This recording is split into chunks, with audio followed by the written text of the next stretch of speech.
Hi, I'm Giles Klocke. Welcome to week 3 of the Alive to Thrive series with my website, scarsandtiaras.com. Last week, I said that this week I wanted to talk about what it means to thrive, but I realized that in doing so, I was kind of skipping an important step, and that is what it means to be alive. What does it mean to be alive? I'm alive.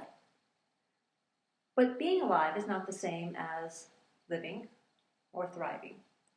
After my ex-husband died, I was alive. I had to go through the motions and go right back to work, 3 children, remember, and I had to just be alive.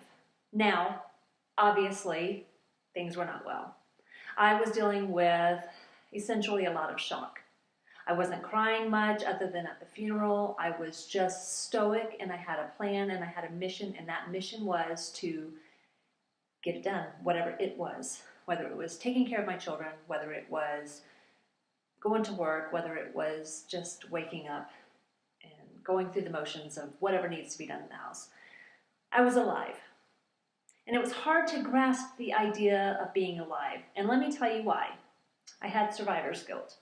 I don't know if you've heard of that, but often survivor's guilt comes about basically by a person who survived something when somebody else did not. And in this situation, I had always expected to die at the hands of my husband, my ex-husband, but I had not expected that he would die. It just had not occurred to me that he would go and I would be left behind. And that carried with it a ton of guilt. The guilt was butting heads with the shock of what had happened. But the guilt was that I couldn't love him enough to save him. And the shock, of course, was that because of that love, he died. Now, that is not logic at all, but that's the logic I was coming up with in my place of shock. So to be alive at that point in time, from survivor to thriver, that middle ground was being alive, and that just meant sometimes just getting through. But that carried with it the guilt, the shame, whatever somebody, people would come to me and say, he's not that kind of person, that couldn't have happened, I can't believe it. So I carried around having to reveal the lies and then prove to them that this was the new truth, this was the actual truth, but now it was the truth I was trying to give, and it was an exhausting thing just to be alive.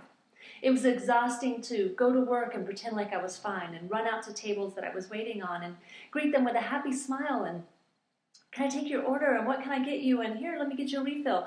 All the while I'm dealing with this immense grief that was not the grief that a widow would have, but the grief of I could not love him enough and save him. It was my fault he died. That's what I felt like. And that's what I was told by many people. He didn't have to die. For some reason, it was still my fault. I'd been shouldering the blame for all of these years for the abuse from my past and then the abuse from my husband at the time, and it was still my fault. No matter what I did, it was still my fault. So what does it mean to be alive? Sometimes it's just getting through. It's action that doesn't make sense to people. It's pretending, it's lying, it's putting on a happy face and saying, I'm fine. But that's not thriving. That's just the next step after surviving. And it looks a lot like surviving, I get that. But maybe being alive, you're in a safer place. That's true. Possibly. But being alive before thriving meant that anything that I tried to do ended up in sabotage.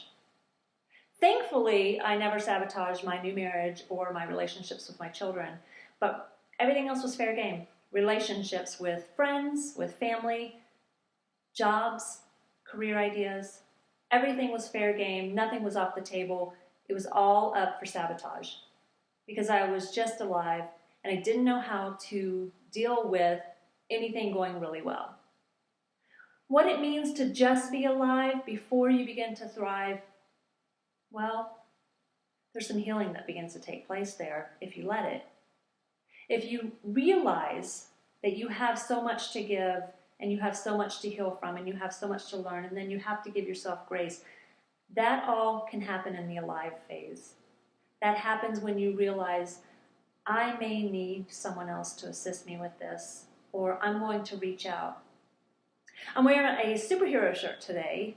I didn't dress up this week like I dressed up last week, but I just felt like this was appropriate for kind of what you do when you are alive. You're being a superhero in so many ways because you are getting through and you're doing what you need to do. And step by step by step, you get to that part where you can start to thrive. So the alive phase after survivor and before thriving can be huge. But what I'm hoping to do is to help bridge that gap and make that time a little bit shorter. Not because there's a deadline on how fast you need to heal, but there is the idea that you should not stay too long in a bad place. Because A, it's not healthy for you, and B, it's not healthy for anyone else. I've been there, I've done that. I speak from a place of somebody who shoved it down as much as possible, and then one day, it just exploded. You may recall I mentioned the breakdown, aka now the breakthrough of 2012. That's because I was shoving it down. Let's do some math on that real quick. My ex-husband died in 1997. I finally went to counseling in 2012. That's a lot of sabotage in a shorter, longer amount of time. It depends on how you look at it. Was it short? Was it long? I see it as a very long time and a long time wasted, a long time spent missing opportunities and missing relationships. So when you're thinking about shame and grief, which we'll talk about further, of course, because that's all part of the thriving. What does grief look like and how does it stop us from thriving? What does shame look like and how does it stop us from thriving? We're going to work on that. But I want you to really, really look at what it means to be alive.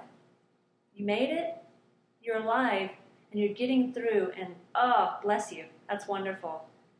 Now we're going to start bridging that gap and taking those steps that we need to take to get to that place where you begin to thrive. Join me next week as we do another episode. We will talk about what it means to thrive before we start breaking it down. And I have some stories I want to share with you of my own opportunities to thrive and when I didn't do that. And I want to hear from you. Leave me a comment here on YouTube, Facebook, or on my website, wherever you may be viewing this. And follow me on Facebook at Scars and Tiaras Alive to Thrive. I'm Angela Giles Klocke coming to you from scarsandtiaras.com. Thank you so much.